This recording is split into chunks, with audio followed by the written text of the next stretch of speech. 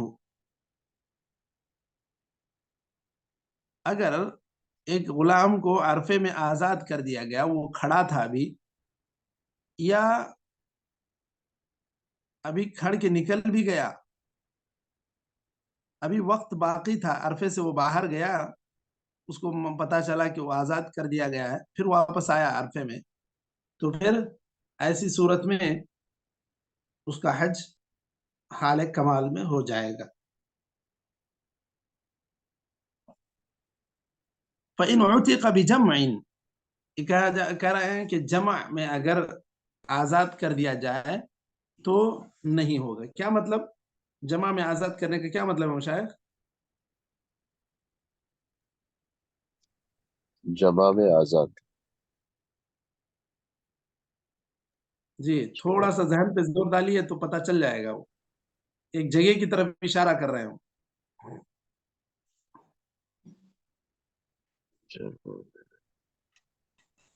جی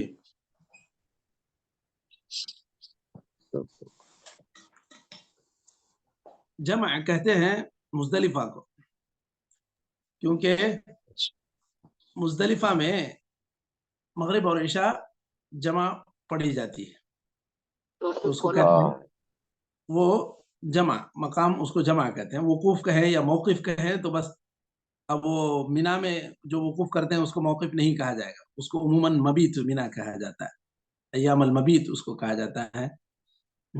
اور وقوف اگر کہتے ہیں موقف تو وہ وقوف عرفہ کے لیے کہا جاتا ہے، جمع کہتے ہیں تو پھر وہ مزدلفہ کے لیے کہا جاتا ہے۔ تو اس طرح وہاں پر جو عبادت انجام دی جاتی ہے اس کے اعتبار سے مصطلحات وضع کیے گئے۔ تو یہاں کہہ رہے ہیں کہ اگر آپ عرفہ کا دن گزار کے سورج غروب ہونے کے بعد آپ جمع نماز مغرب اور عشاء کر رہے تھے مزدلفہ میں، وہاں اگر آزادی ملی تو پھر اس کا جو حج ہے وہ حجۃ الاسلام نہیں ہوگا، اس کا وہ حج ایک عام نفل حج ہی ہو جائے گا۔ اچھا، ما لم يكن احرم مفردا او قارنا وسعى بعد طواف القدوم، ایک شرط یہاں پر بتلا رہے ہیں۔ وہ شرط کیا ہے؟ جب تک وہ مفرد نہ ہو اور یا قارن نہ ہو اور طواف قدوم کے بعد سعی نہ کیا ہو۔ سعی مطلب سعی حج نہ کیا ہو۔ کیا مطلب؟ دیکھیے جب مکے میں کوئی بھی آتا ہے طواف قدوم کرتا ہے، یہ طواف قدوم یہ تو سنت ہے،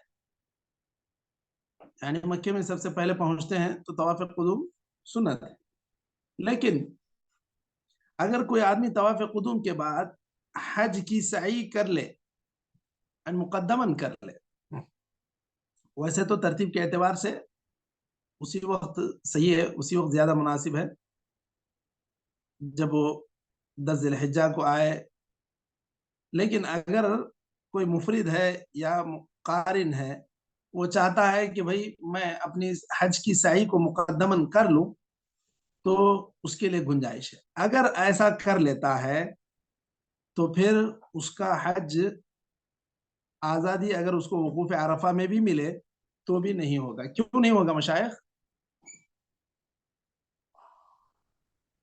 کیونکہ وہ مقدماً سعی کر چکا ہے شیخ۔ ایوہ مقدماً سعی کر لیے ہیں آپ، کا مطلب یہ کہ آپ حج کا ایک حصہ ادا کر چکے ہیں۔ اب آپ حج کی شروعات کر چکے ہیں، گویا کہ مان لیں اس کے جتنے بھی ارکان ہیں اس میں سے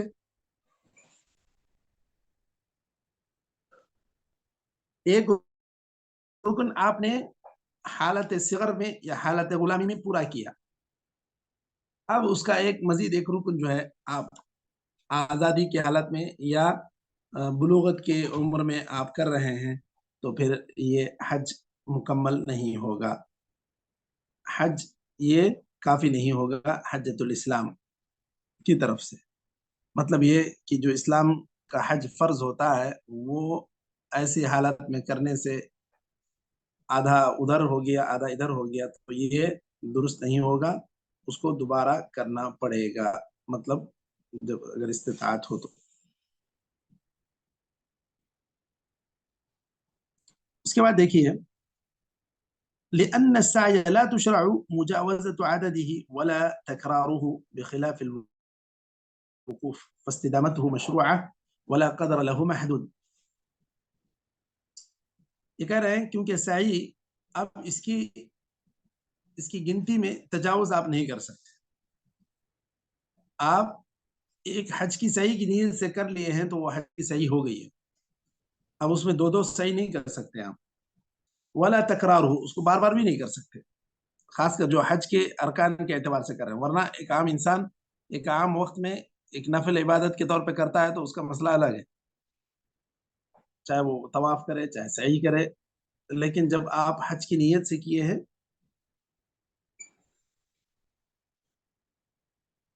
تو اس کا حکم الگ ہے، اور گویا کہ آپ نے حج کا ایک حصہ ادا کر لیا۔ بخلاف الوقوف، وقوف عرفہ کے برخلاف، فاستدامته مشروعة ولا قدر له محدود۔ دیکھیے اس کے برخلاف یہ کہہ رہے ہیں کہ اگر کوئی آدمی عرفہ میں ٹھہرا تھا، آیا صبح 8 بجے، دوپہر کے کھانے کے لیے اس کا انتظام کچھ نہیں تھا، یا جہاں جس جگہ کھڑا تھا وہاں کچھ صحیح چیز نہیں مل رہی تھی، عرفہ کے حدود سے باہر چلا گیا، اب کھانا نہ کھا کے پھر واپس اندر آ رہا ہے، اب اس کو پتا چلا کہ میں آزاد ہو گیا ہوں، یا اس کو معلوم ہوا کہ اب بلوغت کے زمرے میں وہ آ گیا ہے، تو پھر ایسی صورت میں آدمی کو دوبارہ جب وقوف عرفہ کا موقع ملے گا اور سعی کی اور حج کی صحیح وہ نہ کیا ہوا ہوگا تو ایسی صورت میں اس کا جو یہ حج ہے وہ حجۃ الاسلام ہو جائے گا، کیونکہ وقوف عرفہ اس میں کوئی تکرار نہیں ہے، یہ تو بس ایک مرتبہ آپ شام تک آپ کو ٹھہرنا ہی ہے وہاں پر، بس آپ کسی کام سے باہر گئے پھر آئے تو، یا پھر آپ وقوف عرفہ میں اب مشغول ہیں، آپ عرفہ ہی میں ہیں، تو آپ کے جتنا وقت اب اس کے بعد گزرے گا آزادی کے بعد یا بلوغت کے بعد، تو یہ آپ کے واجبی حج کا حصہ ہوگا، گویا کہ فرض حج کا۔ بات واضح ہے مشائخ؟ جی سر۔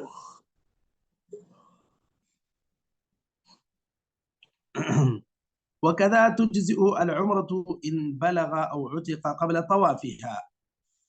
اسی طرح جس طرح بھی حج کے تعلق سے کہہ رہے ہیں، اب جیسے حج فرض ہے ویسے ہی اسلام میں جو مستطیع ہے اس کے اوپر عمرہ بھی فرض ہے، یا یوں کہہ لیں کہ عمرہ واجب ہے جب استطاعت اگر ہے۔ اور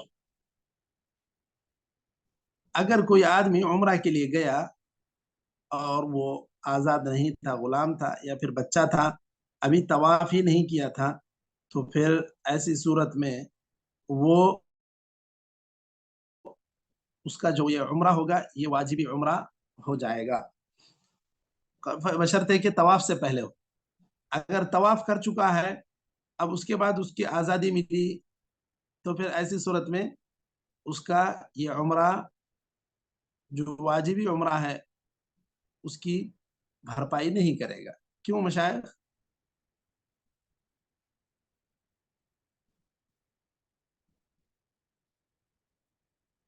طواف کے بعد اگر اس کو آزادی ملے تو پھر یہ اس کا یہ عمرہ واجبی عمرے کی بھرپائی نہیں کرے گا، یعنی اس کو دوبارہ عمرہ کرنا پڑے گا۔ کیوں ایسا کہہ رہے ہیں؟ طواف جی رکن ہے نا؟ ہاں بالکل، کیونکہ ابھی عمرے میں طواف رکن ہے، اب آدمی جو ہے عمرہ کر چکا ہے، گویا کہ طواف کر لیا تو آپ آدھا عمرہ تقریباً کر لیا، اب صحیح کرنا ہے یا حلق تقصیر کرنا ہے تو پھر آپ کا عمرہ مکمل ہو جائے گا۔ تو اس طرح اگر طواف آپ کر چکے ہیں تو پھر اس صورت میں آپ کا یہ جو عمرہ ہے یہ واجبی عمرہ نہیں شمار ہوگا۔ لیکن اگر طواف کرنے سے پہلے، طواف شروع کرنے سے پہلے آپ کو خبر ملی تو پھر اس صورت میں آپ کا یہ عمرہ واجبی عمرے کے برابر ہو سکتا ہے۔ چلیے اس کے بعد دیکھیے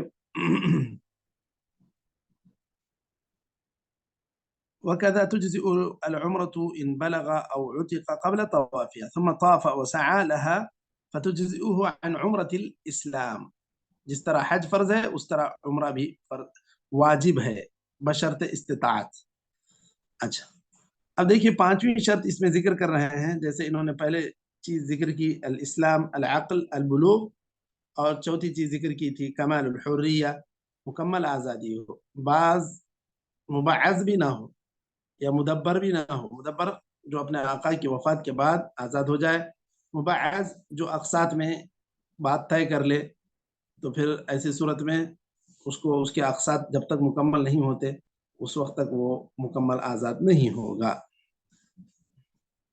اس کے بعد پانچویں شرط بتلا رہے ہیں الاستطاعہ۔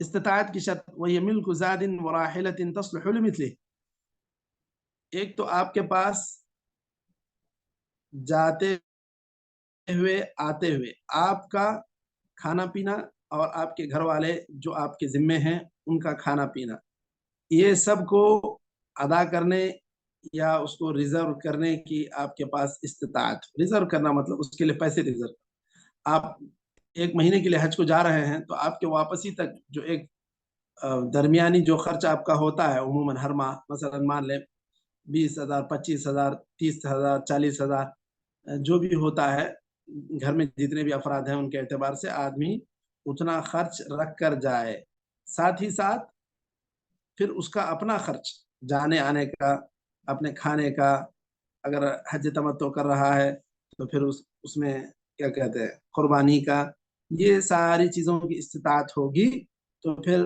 وہ مستطیع ہوگا۔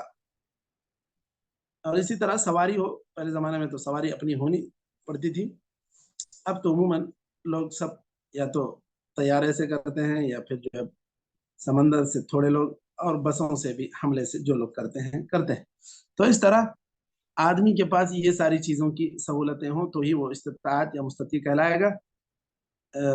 امام ترمذی جو کہتے ہیں کہ اس میں اہل علم کا عمل بھی ہے، جو حضرت انس رضی اللہ عنہ سے وہ نقل کرتے ہیں۔ دیکھیے اللہ تعالیٰ کا جو قول ہے من استطاع الیہ سبیلا، اس کے اندر قال قیل یا رسول اللہ وما السبیل قال الزاد والراحلہ، سواری اور کھانے پینے کا انتظام، یہی استطاعت، اس کی تفسیر ہے جو حضرت انس سے وارد ہے۔ اسی طرح حضرت ابن عباس سے بھی وارد ہے، اور حضرت اکرمہ فرماتے ہیں الاستطاعت الصحہ، صحت صحیح ہو۔ الضحاک کہتے ہیں ان کان شابا فلیؤاجر نفسہ باکلہ وعقبتہ، صرف آدمی کے پاس اتنا اسٹور ہو سارا، اب آدمی ایک غیر شادی شدہ ہے، اس کے اوپر حج فرض ہو گیا، اس کے اندر طاقت بھی ہے اور اس کا کام بھی ایسا ہے کہ وہ کچھ مزدوری کرتے جاتا ہے، اس کا روزانہ کا خرچہ چلتے جاتا ہے، تو اس طرح حجاج کے قافلے میں بھی وہ مزدوری کے طور پر لگ جائے کسی کام پر اور اپنی مزدوری سے اپنے اخراجات سنبھال لے، ایسا بھی آدمی جا سکتا ہے۔ یعنی ماں باپ کی ذمہ داری نہیں ہے یا پھر ماں باپ کا وہ انتظام کر دے۔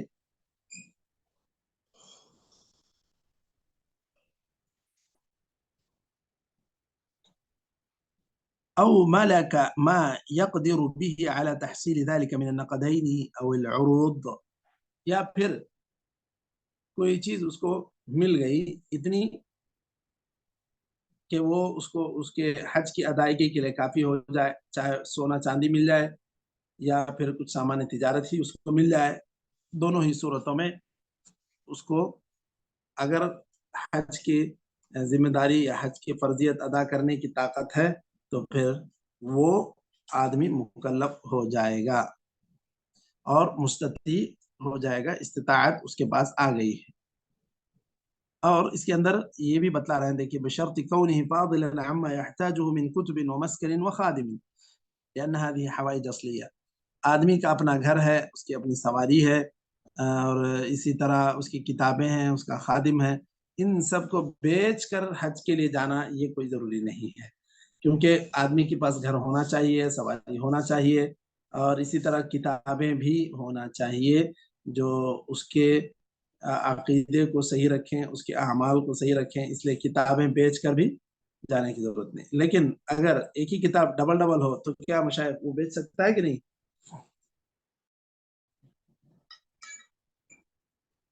ضرور بے جی، اگر ڈبل ڈبل نسخہ ہے تو وہ اس صورت میں بیچ سکتا ہے. ٹھیک ہے. وأن يكون فاضلا عن مؤونته ومؤونة عياله على الدوام لأنها نفقات شرعية تجب عليه. تو یہ بھی اس سے زائد ہو. مان لیں آپ کا گھر کا خرچہ 50، آپ کے حج کے آنے جانے کا خرچہ مان لیں 4 لاکھ 5 لاکھ، تو اس طرح سب ملا کے یہ سارے اپنے اخراجات کو ادا کرتے ہوئے حج کے لیے اتنے 4 لاکھ 5 لاکھ نکل جا رہے ہیں، تو پھر ایسی صورت میں حج فرض ہوگا. ورنہ بس اس سے کچھ ادھار، اس سے کچھ ادھار، اس سے قرض، اس سے قرض لے کے اس طرح جانے کی کوئی ضرورت نہیں ہے.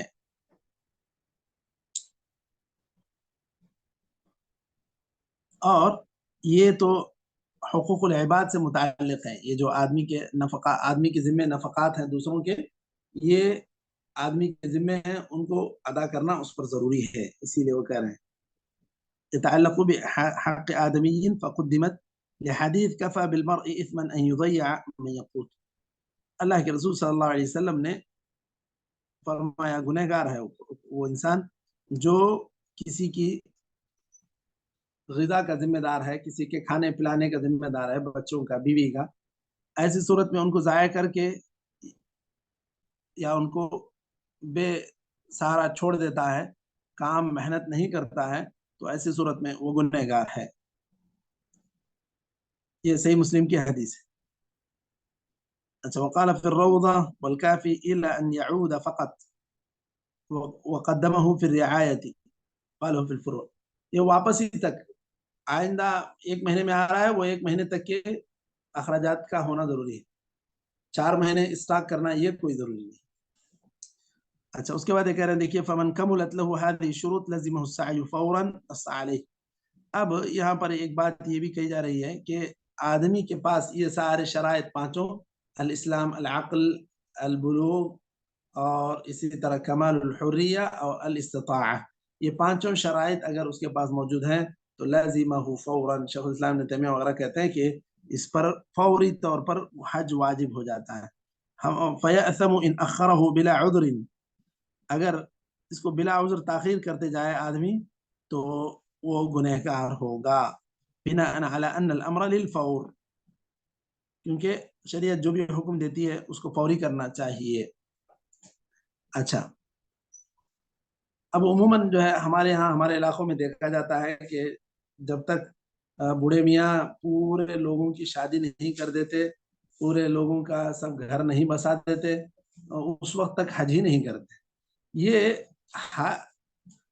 استطاعت کا مطلب جو اس کے اندر کہا گیا، حج کے اخراجات جانے آنے کے لیے، اور آپ جن کے ذمہ دار ہیں کھلانے پلانے کے، ان کے کھانے پینے کا انتظام ہو جائے تو آپ چلے جا سکتے ہیں.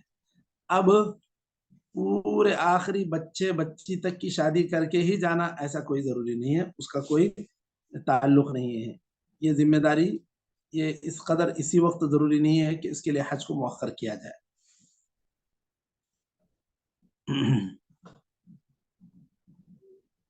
اچھا، اس کے بعد کہہ رہے ہیں دیکھیے بناء علی ان الامر للفور ولحدیث ابن عباس، حضرت ابن عباس رضی اللہ عنہ ایک حدیث میں فرماتے ہیں کہ تعجلوا الى الحج یعنی الفریضہ فان احدکم لا يدری ما يعرض له. تو آدمی کو حج کرنے میں جلدی کرنا چاہیے جیسے ہی فرض ہو جائے. فان احدکم لا يدری ما يعرض له او ما يعرض له، آدمی کی راہ میں کیا رکاوٹ آئے گی اس کو کچھ نہیں پتا ہوتا ہے، تو اسی لیے آدمی کو چاہیے کہ آدمی حج کرنے میں جلدی کرے. وَأَمَّا تَأْخِيرُهُ صلی اللہ علیہ وسلم وَأَصْحَابُهُ فَيُحْتَمَلُ انه لعذر كخوفه على المدینہ من المنافقین. آپ صلی اللہ علیہ وسلم نے حج کب کیا مشائخ؟ کس ہجری میں کیا؟ 11 ہجری میں 9 ہجری میں شیخ. 10 ہجری 10. سن 10 ہجری میں آپ صلی اللہ علیہ وسلم نے حج کیا. تو حج حالانکہ فرض ہو گیا تھا سن 9 ہجری میں.